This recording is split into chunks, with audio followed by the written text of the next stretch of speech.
Have you recently inherited a home in Queens, New York? Or have you been named the executor of a loved one's estate? One of the biggest misconceptions is that you can immediately put the house up for sale. In most cases, that's not true. Today, we're going to explain the entire process, from the moment you inherit the property until the estate is closed and the proceeds are distributed. Let's get started. Step 1. Secure the property. Your first responsibility is protecting the home.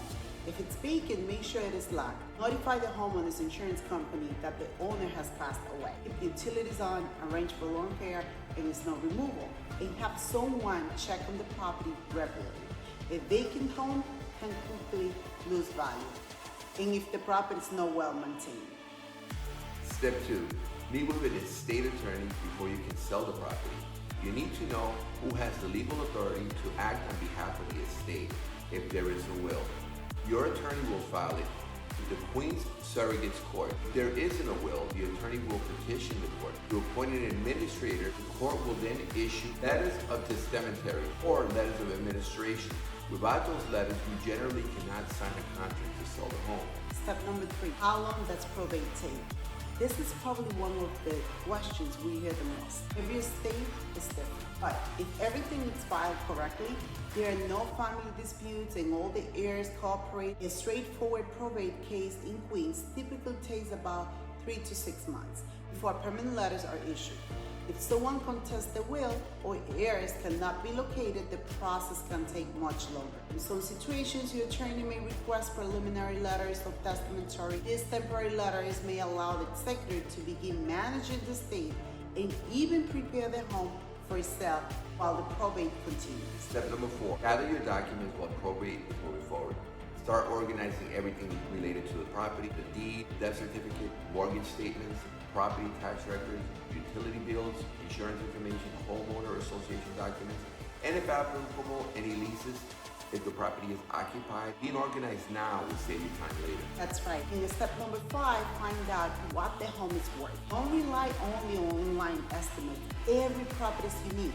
Have a local real estate broker prepare competitor market analysis, also called a CMA. This report compares your property to recently homes that have been sold in your neighborhood. Proper pricing can make a significant difference in the final sales price.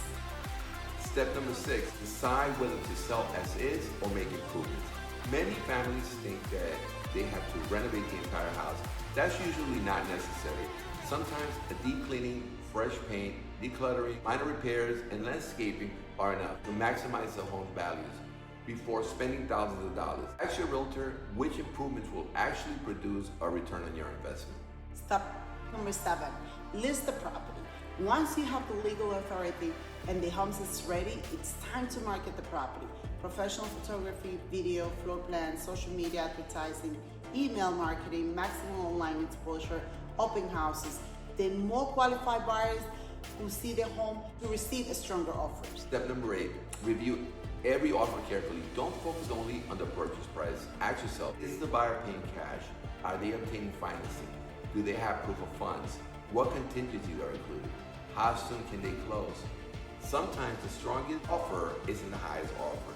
It's the one the most likely to reach the closing table. Exactly.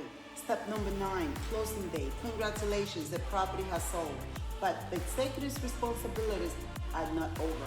Many people think the job ends once the closing is complete. Actually, not. That's when the estate administration enters into its final stage. Step number 10, what happens after closing? The proceeds from the sale must be deposited into the estate bank account, not the executive's personal account. The executor must then pay any remaining mortgages, outstanding property taxes, utility balance, valid creditors, attorney fees, broker commission, and any other estate expenses. Keep copies of every payment, every receipt, every deposit. The executor has legal responsibility called a fiduciary duty to protect the estate and its beneficiaries. Final step, distribute the estate only after all the taxes, expenses, and legal obligations have been paid. Hand the remaining proceeds be distributed if there is a will. The money is distributed according to the will. If there isn't, New York law determines who inherits the estate. Your attorney will help you prepare the final accounting before the estate is officially closed. So selling an inherited home isn't just a real estate transaction. It's also a legal process.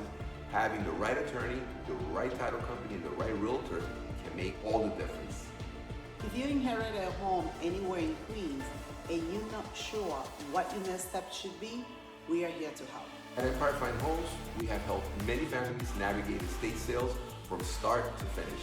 And if you found this video helpful, please like, subscribe, and share this video with someone who may be inheriting a property.